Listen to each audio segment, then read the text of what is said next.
Hello. Welcome to Drinks with Ron. I'm Ron, and I am conspicuously without a drink, so let's start there, huh? Triumvirate of taps, let me direct your attention. First thing you may notice is the, I don't even know what they're called. Clean something.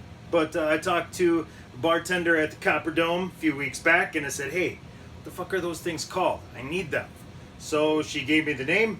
I ordered them. A couple days later, here we are. No more bugs in my line. That's beautiful. And just in time for the 2021 Rue beer. I don't have a fancy label up there, but I don't think that matters, does it? Still comes out the tap no matter what's on there. But let me give you a look. I made her a little bit lighter this year, and I actually carbonated it very light too. So I'm gonna high pour this beast because otherwise it really doesn't give you much in the way of rich frothy head, and that's a nice thing to have on this light. I was gonna call it fruit beer, but rhubarb ain't a fruit, is it? Like a root. It's a vine. I don't know. Anyway, look at that bitch. I went from 6 gallons. I went to 7. Same recipe. Just 1 extra gallon of water. Now I get 5 gallons in the keg. I got about a case bottled back there to squirrel out throughout the year. It's easy drinking. It's light. This is my lawnmower beer. The lightest beer made at Third Generation Brewing. Man. Oh, it's good. Delicious. Awfully quiet in here. So let's rectify that. You may have noticed Primus. Got green Naugahyde on the platter, and boy howdy, they went all out it. Of course, great cover. The interior's fantastic. Love this. But what really got the old blood pumping, I apparently have a colored vinyl fetish. I hate to use that word. It's got sexual connotations to it, but that's not entirely wrong. There's a slight degree of arousal. But when I saw this, translucent green, 180 gram, I had to buy it. And I'm loving it. But it's not a 33. You have to play this on 45 because there's only about 3 songs on each side. And then double album. So, but it's awesome. It sounds great, looks great. I hate those gatefold. I made this little thing out of an old record to hold them up top, but those gatefolds make me nervous, man. Well, let's start you, jeez.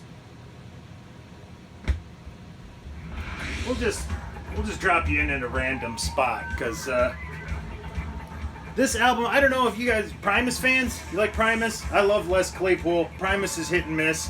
A lot of it, they kind of get into the jam thing. It's a 3-man band. It can sound a little stripped down at times. It can be a little redundant, but, you know, he's a bass player. A lot of that's, you know, kind of that looping thing. But a solid album. And I don't know what you know about Primus, but I guess if this were to come out now, some may call it woke. If you really look at it, like right, this song that I started on is a nice little song about heroin addiction. So we've got that. Up in the front, The Last Salmon Man. It's a song about salmon fishing dying and, you know, no salmon in the waters receding. Internal Consumption Engine, about, you know, the United States consumer culture. And it's just more. Extinction Burst down here. Yeah, I mean, hey, there's some hoeing for the man about the advertising that goes along with the consumer culture. Yeah, it's actually, it's not just, it's well thought out. There's some tight songs on there. Not what you'd expect, but Claypool, if you expect a certain thing from Claypool, that's where your problem is. Don't expect anything. He'll just fucking come out of left field and do something like that's. Maybe you just heard that. But that's bow from like a cello. I think that's an upright bass that he plays with the fucking bow. He's got a couple of songs where he does that. It's, like I said, the guy, he's insane. There's a It's got an instrument called the what the fuck's it called? The whamola. It's a big board like a neck from a guitar with one long string. I'm assuming a B string from a 5-string bass.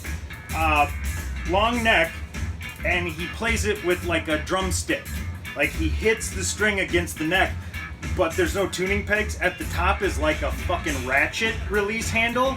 So if he wants to change the pitch, he just fucking pulls down harder and raises it up. It's insane. Actually, you know, if you've listened, the South Park theme song, which Primus has done for 20 years, about 15 years ago they updated it, and I think the whamola is in there.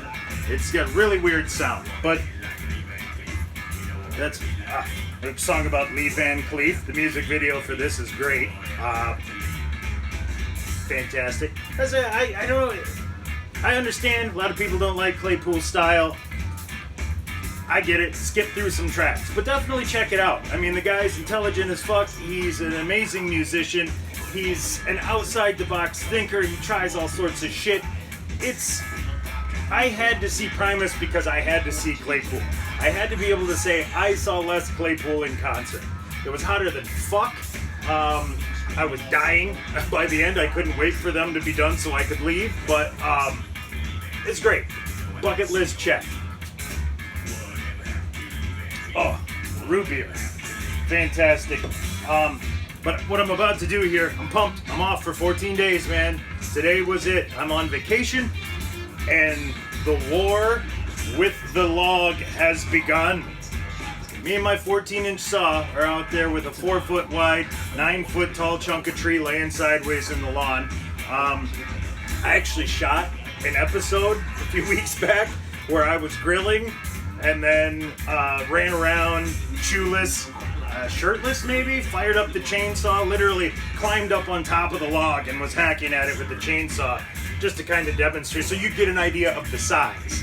Well, the camera fell down. The episode was shit. I didn't upload it. I think I deleted it. So you're not going to get scale for the tree. But honky. I'm a honky. So wait for it. Here's what we're going to have today. Don't know if this has yet made an appearance on the show, but this is my new outside hat. Because this neck, man, that fucker, I wore my, it was like a regular bucket hat where it only comes to here. Man, if it ain't covering the neck, it ain't doing its job.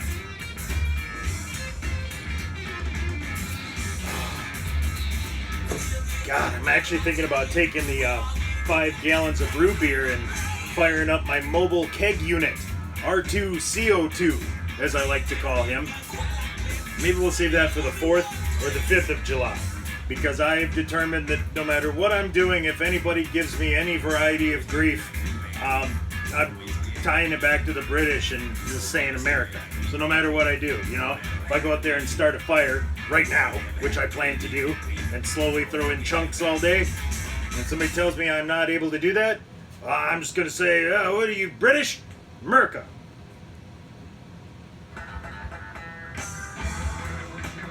And here's a track about the dumbing down of America through TV and the entertainment stream. And I said, technically, if this album was released now instead of 10 years ago, people would probably be calling it woke.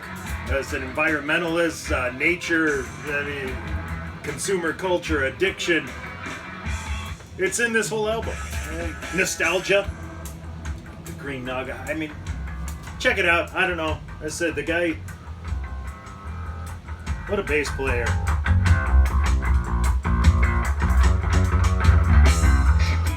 Just the tones he gets out of that machine, it's amazing. As I've owned a bass for 20 years, and just what he can do with it consistently blows my fucking mind. So I love it.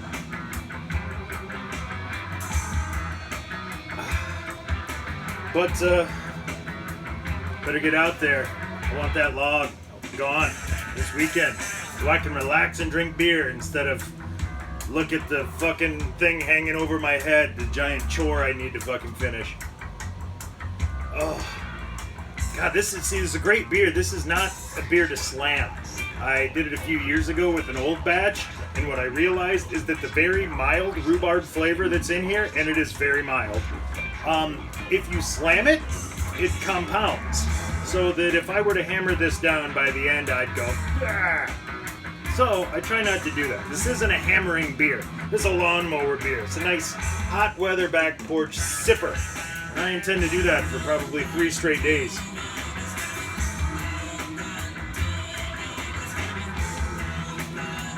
Yeah, decently carbonated. I probably could have put a little more carbonation in there, but I don't know, man. She's looking good. A little bit of haze. That haze is the rhubarb.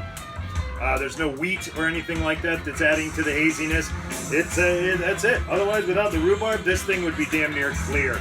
Just that slight yellow. There's barely any malt in it.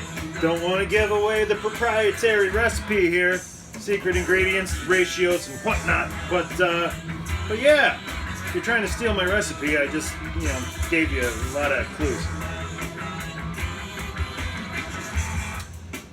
I would have liked to got this up to Brews and Blues this year to see what people thought, but it was a smaller crowd, so maybe next year. Maybe next year we'll get a bigger crowd. I want to hear what everybody thinks. Heck, come over to my house. I'll be out there chopping on a log. You just show up with a glass and be like, rhubarb beer, please. And I'll be like, I'm on it. Take this saw, chop on this tree. I'll be right back.